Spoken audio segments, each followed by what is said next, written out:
Hello students, my name is Dheeraj and today we are going to talk about writing task 1 of writing module. Let's start. सबसे पहले discuss करते हैं objective. आपके पास दो task आएंगे writing में.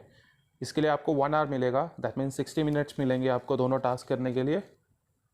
Writing task 1 ये 1/3 वैल्यू का होता है आपके टोटल राइटिंग बैंड स्कोर के रिगार्डिंग. तो इस पर आपको 20 मिनट्स स्पेंड करने हैं, यानी 1/3 टाइम स्पेंड करना है. टास्क 2 इसके 2/3 इंपॉर्टेंस है, यानी कि बाकी के बैंड स्कोर्स जो इंक्लूड होते हैं वो टास्क 2 से होते हैं. सो इस पर हम 2/3 टाइम लगाएंगे 40 मिनट्स. टास्क 1 आपका 150 वर्ड्स का रिस्पॉन्स डिमांड करता है. टास्क 2 आपका 250 वर्ड्स का रिस्पॉन्स डिमांड करता है. बैंड स्कोर्स आपके 4 क्राइटेरियाज पे अवार्ड किए जाते हैं. सबसे पहले टास्क अचीवमेंट. टास्क अचीवमेंट मतलब आपकी इंस्ट्रक्शंस आपने फॉलो की और जो आपको टास्क दिया गया आपने उसके रिगार्डिंग उसके रेलेवेंट कितनी इंफॉर्मेशन दी, ये आपके टास्क अचीवमेंट में काउंट होता है. कोहेरेंस. कोहेरेंस मतलब जो आपका डेटा दिया गया है उसी के रेलेवेंट लिखा, आपने ऑफ टॉपिक कुछ भी नहीं लिखा तो वो कोहेरेंस में काउंट होता है. कोहेशन, या आप जो भी रिपोर्ट लिखोगे उसमें आपके जो भी सेंटेंसेस हैं वो आपस में लिंक्ड हैं या नहीं, ये काउंट होता है. और आपका जो स्ट्रक्चर वो कितना अच्छे से बना हुआ है, कितना क्लियर है, ये भी आपका कोहेशन में काउंट होता है. Grammatical range and accuracy. Grammatical range means कि आपको अलग अलग तरह के सेंटेंसेस लिखने हैं. एक ही तरह के सेंटेंस में अगर आप पूरी रिपोर्ट लिखते हैं तो आपके ग्रामेटिकल रेंज के बैंड स्कोर्स अच्छे नहीं लगेंगे. आपको एक वैरायटी दिखानी है अच्छे बैंड स्कोर स्कोर करने के लिए, और एक्यूरेट होने चाहिए, मतलब सही होने चाहिए ग्रामेटिकल बेस पर. लेक्सिकल रिसोर्सेज मतलब वोकेबलरी, जिसको हम आम भाषा में वोकेबलरी कह देते हैं. इसका मतलब आपकी जो भी आपने राइट करना है वो लिखने के लिए आपके पास एप्रोप्रिएट वर्ड्स होने चाहिए और रेपिटिव वर्ड्स नहीं होने चाहिए. बार बार वर्ड्स वही नहीं आने चाहिए. थोड़ी वैरायटी होनी चाहिए, आप एक चीज को कई तरह से बता सकें. दोनों टास्क में से टास्क 1 जो होता है आपका, वो आपके सामने एक ग्राफिकल डेटा दिया होता है, लाइन ग्राफ की फॉर्म में, बार चार्ट की फॉर्म में, या फिर पाई चार्ट की फॉर्म में, टेबल की फॉर्म में, फ्लो चार्ट की फॉर्म में, या फिर आपके पिक्चर दिए होते हैं या मैप्स दिए होते हैं. ये सब आपको एक एक टाइप आ जाती है, इनके कॉम्बिनेशंस भी आ जाते हैं. ये आपको एक्सप्लेन करना है. डेटा आपको दिया जाएगा एक इमेज की फॉर्म में, जैसे मैंने आपको एग्जांपल्स अभी बताई हैं, उसको आपने रिपोर्ट करना है, उसको आपको इंग्लिश में वही डेटा लिखना है. टास्क 2 जो होता है आपका, टास्क 2 में आपके सामने एक क्वेश्चन आता है, उस पर आपको एक रिस्पॉन्स देना है और इसे जस्टिफाई करना है. टास्क 2 हम बाद में डिस्कस करेंगे नेक्स्ट लेक्चर में, बट आज डिस्कस करेंगे टास्क 1. टास्क 1 में याद रखने लायक बातें, इसको आपने रिपोर्ट करना है. दैट मीन्स जो डेटा आपको दिया गया है वही आपने लिखना है. आपको 150 वर्ड्स मिनिमम लिखने हैं, बट मैं आपको रिकमेंड करूंगा कि आप 170 वर्ड्स के आसपास लिखिए सेफ रहने के लिए, क्योंकि आप अगर आदत डालेंगे अपने आप को 170 वर्ड्स लिखने की तो एग्जाम में आपको प्रॉब्लम नहीं आएगी और ना आपको वर्ड काउंट करना पड़ेगा. बैंड स्कोर्स पर पेनल्टी लगेगी अगर आप कम लिख कर आते हैं. अगर 150 वर्ड्स का आपका टारगेट पूरा नहीं होता है तो आपके बैंड स्कोर्स पर पेनल्टी लगेगी. अपनी तरफ से कुछ भी ऐड नहीं करना है. जैसे कि मैंने आपको बताया ये रिपोर्ट है, तो रिपोर्ट में अपनी तरफ से कुछ भी ऐड नहीं करना है. जो डेटा आपको आपकी पिक्टोरियल फॉर्म में दिया गया है उसी को आपने रिपोर्ट करना है. टेंसेस के रिगार्डिंग बहुत केयरफुल रहना है. अक्सर टेंसेस के रिगार्डिंग आपकी गलतियां ज़्यादा होती हैं, स्टूडेंट्स बहुत गलतियां करते हैं. ज़्यादातर जो डेटा आता है वो पास्ट का आता है, तो पास्ट फॉर्म में उसके पास्ट वर्ब्स जो हमें यूज़ करने हैं. अगर प्रेजेंट के डेटा है तो प्रेजेंट टेंसेस यूज़ करने हैं, और अगर ये फ्यूचर का आता है तो उस अकॉर्डिंग हमें टेंसेस चेंज करने हैं. Keep checking after writing your task, after writing your sentences. Maximum आपको 20 मिनट्स लगाने हैं. अगर आप 20 मिनट्स से ज़्यादा देंगे दैट मीन्स आप टास्क 2 का टाइम इसमें यूज़ करेंगे और आपको टास्क 2 के लिए टाइम नहीं मिलेगा. कुछ कॉमन सी चीज़ें मैं आपको बता रहा हूँ कि हर पैराग्राफ लिखने के बाद लाइन एक छोड़ दीजिए, ताकि एग्जामिनर को आपके हर पैराग्राफ को क्लियरली उसे विजिबल हो कि यहाँ से पैराग्राफ शुरू हुआ और यहाँ पर ख़त्म. इससे आपके कोहेरेंस के मार्क्स अच्छे रहेंगे. Start from the border line. जैसे छोटे होते हम लिखते थे ना हाफ लाइन छोड़कर, उसके बाद नया पैराग्राफ शुरू करते थे, वैसे नहीं करना, हमें मार्जिन से ही शुरू करना है, बॉर्डर लाइन से ही शुरू करना है। अगर हम लाइन छोड़ेंगे तो उसका नेगेटिव असर पड़ेगा। कॉन्ट्रैक्शंस यूज नहीं करनी, जैसे डोंट, कांट, वोंट, ये नहीं यूज करने हैं। स्लैंग्स नहीं यूज करने हैं, इनफॉर्मल वर्ड्स, शॉर्ट फॉर्म्स नहीं यूज करनी है। अगर दी हुई है चार्ट में तो आप यूज कर सकते हैं, पर अगर नहीं दी रखी तो आपको उसको शॉर्ट नहीं कर सकते, आपको उसे पूरा ही लिखना पड़ेगा। एब्रीवेशन, जैसे हम इनिशियल्स लिख देते हैं टास्क में कोई वर्ड का, जैसे टीवी, टेलीविजन का एब्रीवेशन है, हम वैसी चीज नहीं लिख सकते, तो वो अवॉइड कीजिएगा। आपके राइटिंग स्ट्रक्चर को डिस्कस करते हैं।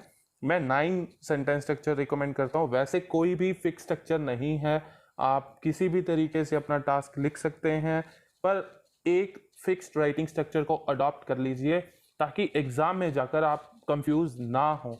अगर आप उसी स्ट्रक्चर में प्रैक्टिस करेंगे तो आप उसी स्ट्रक्चर के लिए परफेक्ट होते जाएंगे, आपके लिए इजी हो जाएगा। जब आप एक फिक्स स्ट्रक्चर के साथ प्रैक्टिस करेंगे उसमें आप प्रोफिशिएंट हो जाएंगे। तो मैं जो रिकमेंड करता हूँ, 4 पैराग्राफ स्ट्रक्चर रिकमेंड करता हूँ, जिसमें एक इंट्रोडक्शन होगी, ओवरव्यू होगा और 2 बॉडी पैराग्राफ्स होंगे। आपकी स्क्रीन पे आप देख सकते हैं। ओवरव्यू की जगह पर आप समरी लिख सकते हैं, बस फर्क ये होगा ओवरव्यू आपका सेकंड पैराग्राफ होगा, अगर समरी लिखेंगे तो वो आपका लास्ट पैराग्राफ होगा। या तो आप ओवरव्यू लिखेंगे या लिखेंगे समरी। और इसमें लिखना क्या है वो मैं आपको बताता हूँ। इंट्रोडक्शन एक सेंटेंस में, इस एक सेंटेंस में आपको 3 चीजें क्लियर करनी है। व्हाट मतलब किस तरह का चार्ट है और क्या शो कर रहा है। वेयर यानी कि कहाँ का डेटा है, ऑस्ट्रेलिया का, यूएसए का, कहाँ का डेटा दे रखा है। व्हेन किस टाइम पीरियड का डेटा दे रखा है। जैसे पास्ट के अगर चार्ट आते हैं तो उसमें अक्सर जो 90s के डेटा होते हैं तो आपको वो बताना पड़ेगा कि इस पीरियड से लेके इस पीरियड तक का डेटा है। समटाइम्स ये नहीं दिया होता, वेयर एंड व्हेन, कभी कभी इनमें से एक क्राइटेरिया नहीं दिया होता तो आप उसको एक्सक्लूड कर सकते हैं, बट मोस्टली ज्यादातर चार्ट्स में ये तीनों चीजें दे रखी होती हैं। इसे आप 1 सेंटेंस में लिख दीजिए, सिंपल। ओवरव्यू, ओवरव्यू में आपको कुछ भी एग्जैक्ट डेटा नहीं देना है, आपको एक जनरल इंफॉर्मेशन देनी है जो पहली ही लुक में आपको चार्ट में क्लियरली दिख रहा है। जैसे लगातार कोई चीज, कोई डेटा, कोई नंबर इंक्रीज हो रहा है लाइन ग्राफ में आपका या बार ग्राफ में, तो आप वो बता सकते हैं। लगातार कोई चीज डिक्रीज हो रही है तो वो आप बता सकते हैं। सिमिलैरिटीज है, लाइकवाइज एक ही चीज सेम है 2 अलग अलग ईयर में, वो आप मेंशन कर सकते हैं, बट वैल्यू मत बताइएगा, सिर्फ ये बता दीजिए कि इस ईयर और इस ईयर में ये चीज सेम थी, ये नंबर सेम था। बिग डिफरेंस बता सकते हैं, अगर एक साल से दूसरे साल में एकदम से बहुत ज्यादा चेंज आया तो आप ये मेंशन कर सकते हैं। ट्रेंड्स, कोई चीज लगातार इंक्रीज हो रही है या फिर लगातार डिक्रीज हो रही है, उसको आप बता सकते हैं। इसके अलावा फ्लक्चुएट कर रही है यानी ऊपर नीचे हो रही है, तो वो आप बता सकते हैं। ओवरऑल चेंज यानी कि पहले कोई चीज, कोई नंबर कम था, एकदम से ज्यादा हो गया या लास्ट तक पहुंचते पहुंचते ज्यादा हो गया, तो वो आप ओवरऑल चेंज को मेंशन कर सकते हैं। मैं आपको एग्जांपल दूंगा अभी। बॉडी पैराग्राफ्स में आपको 3 सेंटेंसेस रिकमेंड करूंगा मैं। ये 3 सेंटेंसेस में आपको डिटेल लिखनी है पर इंपॉर्टेंट पॉइंट्स की ओनली। आप कुछ पॉइंट्स जो कि इंपॉर्टेंट नहीं है उन्हें इग्नोर कर सकते हैं। 3 सेंटेंसेस हर बॉडी पैराग्राफ में विद फिगर्स लिखने हैं, विद डेटा लिखना है, ठीक है। वो मैं आपको एक एग्जांपल दिखाता हूँ। वैसे तो मैं आपको हर टाइप के मैं एक एग्जांपल दूंगा, जो मैंने अभी आपको बताया, line graph, bar chart, pie chart, table. ये नॉर्मली 80% चांसेस है कि ये या इनके कॉम्बिनेशंस आते हैं आपके सामने। 20% आपके सामने पिक्चर्स, फ्लो चार्ट्स, प्रोसेस या मैप्स आते हैं। ये 20% चांसेस है। तो मैं आपको हर टाइप एक एग्जांपल दूंगा, आप उसे देखकर समझ सकते हैं। बट आज हम स्टार्ट करेंगे एक सिंपल लाइन ग्राफ से, सिंगल लाइन ग्राफ से। ये मैंने आपको जैसे बताया था कि ओवरव्यू की जगह आप समरी लिख सकते हैं। ओवरव्यू आपका सेकंड पैराग्राफ रहेगा। अगर आप समरी लिखते हैं तो वो लास्ट में आएगा। इन दोनों में से एक। टास्क 1 में कंक्लूजन नहीं होता है, कंक्लूजन में हमारा खुद का व्यू होता है। तो टास्क 1 में हमें अपनी तरफ से तो कुछ लिखना नहीं, तो टास्क 1 में कंक्लूजन हम नहीं लिखते, या तो लिखेंगे ओवरव्यू या लिखेंगे समरी। ये देखिए single line graph. Single line graph, इसमें अगर हम ऑब्जर्व करते हैं, सबसे पहले ऑब्जर्वेशन इज रियली इंपॉर्टेंट। तो ऑब्जर्व करते हैं दिया क्या हुआ है और इम्पोर्टेंट क्या है इसमें। तो देखिए दुबई की गोल्ड सेल्स दे रखी है 2002 की पर मंथ की, नीचे हर एक मंथ का डेटा दे रखा है। देखिए और मिलियंस ऑफ दिरम्स में दे रखा है। तो ये आप इजीली स्पॉट कर सकते हैं क्या दे रखा है। लाइन ग्राफ व्हाट मतलब क्या है, लाइन ग्राफ क्या शो कर रहा है, gold sales where Dubai when 2002 और मंथली थी, ये भी हम मेंशन करेंगे। इसके अलावा आप करेंसी या जो कैलिब्रेशन हमारे पास है, जो हमारे पास यूनिट्स है, उन्हें भी मेंशन कर सकते हैं इंट्रोडक्शन में। तो हम देखते हैं इंट्रोडक्शन क्या बनेगी। ये ऊपर आपके पास इंफॉर्मेशन दी होगी चार्ट के ऊपर और साथ में इंस्ट्रक्शन दी हुई है। देखिए ये आपके पास इंफॉर्मेशन है ऊपर और ये नीचे जो दे रखी है ये इंस्ट्रक्शन है। अब इससे भी हम काफ़ी कुछ समझ के अपने इंट्रोडक्शन में इंक्लूड कर सकते हैं पैराफ्रेज करके। देखिए ये हमारी इंट्रोडक्शन है। ऊपर था द लाइन ग्राफ शोज, हमने लिख दिया द लाइन ग्राफ इलस्ट्रेट्स। ऊपर था estimated gold sales of 2002 in Dubai, नीचे हमने लिखा estimated monthly sales figure of gold in Dubai during 2002 in millions of dirham.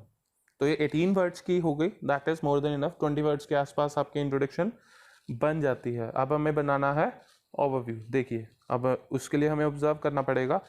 तो हम हाईएस्ट और लोएस्ट लिख सकते हैं। तो हाईएस्ट हमारा है मार्च में, लोएस्ट है जुलाई एंड सितंबर में। और अगर देखें हम थ्रू आउट जो हमारा जनवरी से लेकर दिसंबर तक कभी ऊपर जा रहा है कभी नीचे आ रहा है डेटा, तो हम इसे मेंशन कर सकते हैं। ये ट्रेंड हो गया कि फ्लक्चुएट कर रहा था, और ट्रेंड के अलावा हम हाईएस्ट एंड लोएस्ट मेंशन कर देंगे, हमारे 2 सेंटेंसेस कंप्लीट हो जाएंगे। तो देखिए ओवरव्यू कैसे लिख सकते हैं हम।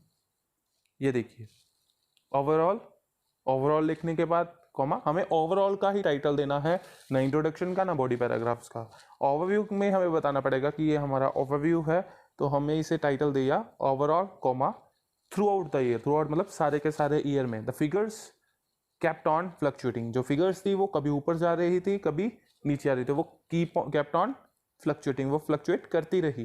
ठीक है, एक सेंटेंस यहाँ तक कंप्लीट। यहाँ हमने बताया ट्रेंड। उसके बाद हाउएवर, ये एक लिंकर है। लिंकर हमारे कोहेरेंस में हेल्प करते हैं, कोहेशन में हेल्प करते हैं। तो ये हाउएवर एक लिंकर है।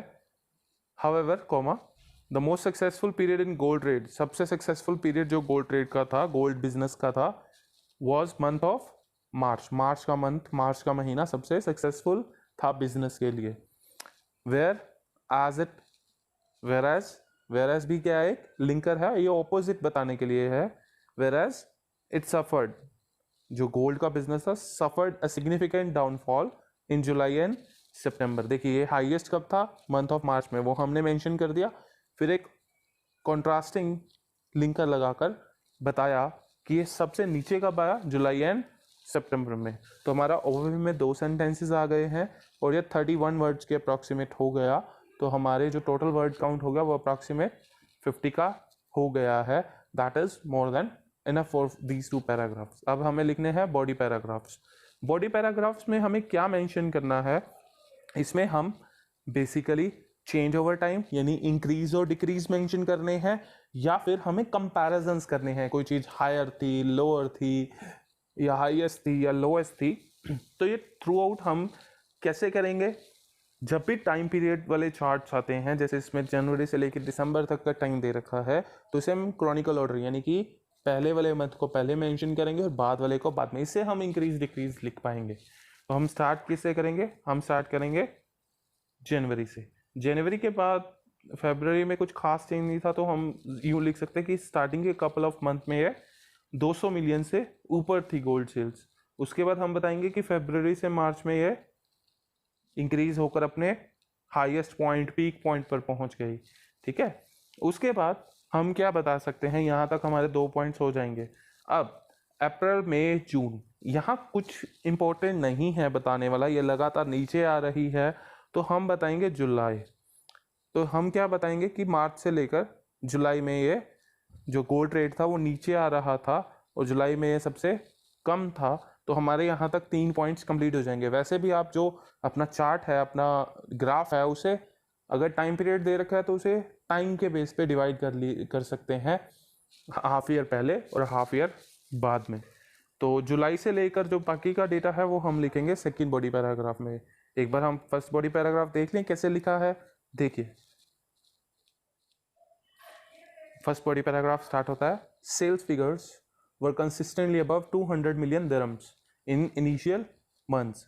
जो सेल्स फिगर थी वो लगातार 200 मिलियन के ऊपर थी स्टार्टिंग के कुछ मंथ में, ठीक है। उसके बाद एक सेंटेंस ये complete. Second sentence, a sudden increase by the month of March had been witnessed. एक बड़ा इंक्रीज देखा गया मंथ ऑफ मार्च तक, ठीक है। हैड बीन देखिए, अब ये हैड बीन क्यों लिखा है, क्योंकि ये पास्ट का टेंस है, वर्ब भी पास्ट के टेंस के लिए यूज किया था। तो देखिए next, when figures rose sharply to 350 million dirhams. जो फिगर्स थी वो शार्पली काफी इंपॉर्टेंट वर्ड है यहाँ, ये बता रहा है कि एकदम से इंक्रीज हो गई। ऐसे वर्ड्स एग्जामिनर को इंप्रेस करते हैं। ये एक एडवर्ब है, एल वाली जो वर्ब के बाद हमारे आती है वो एडवर्ब होती है। तो देखिए 350 मिलियन दिरहम्स के आसपास आ गई थी फिगर्स, ठीक है।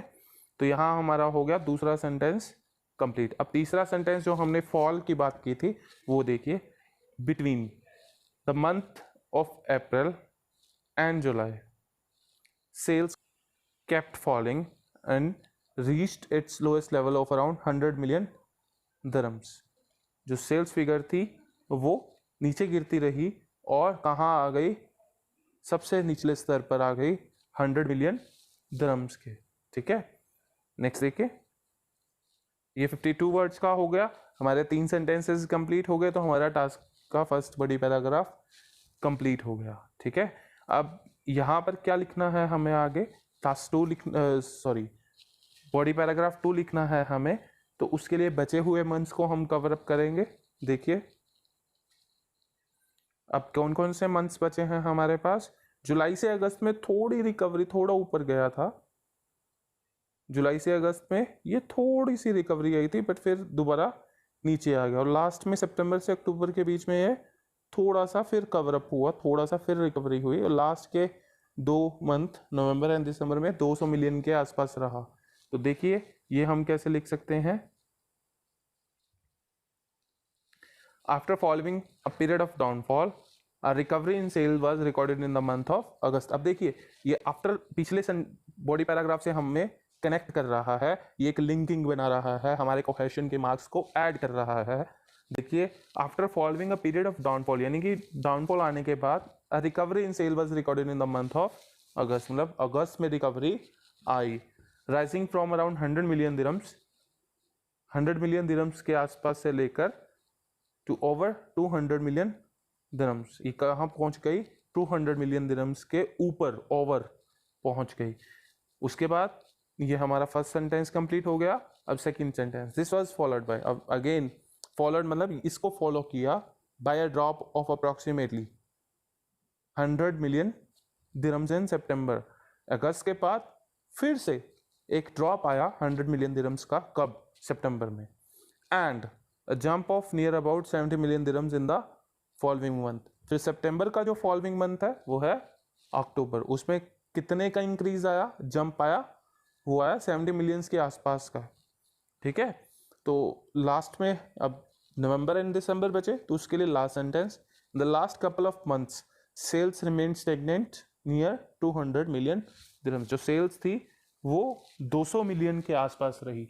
ये एक एग्जांपल को आपको दे दिया मैंने, तो इसके रिगार्डिंग जो आप इसे ऑब्जर्व कीजिए, देखिए इसमें लिंकिंग वर्ड्स जैसे मैंने आफ्टर, ठीक है, और in the following month this was followed bye ये लिंकिंग वर्ड्स है। इसे देखिए, ऑब्जर्व कीजिए, लिंकिंग एक सेंटेंस दूसरे सेंटेंस से कैसे जुड़ रहा है। और हमने इंक्रीज डिक्रीज की बात की, हाईएस्ट एंड लोएस्ट पॉइंट को बताया। ये 67 वर्ड्स का हमारा पैराग्राफ था। तो हमारे टोटल जो वर्ड्स बन रहे हैं वो 170 के आसपास बन रहे हैं, approximately 169, that is more then enough. That's all for today's lecture. I will provide you with more such examples and tips and tricks in coming lectures. I hope you understood everything. Thanks and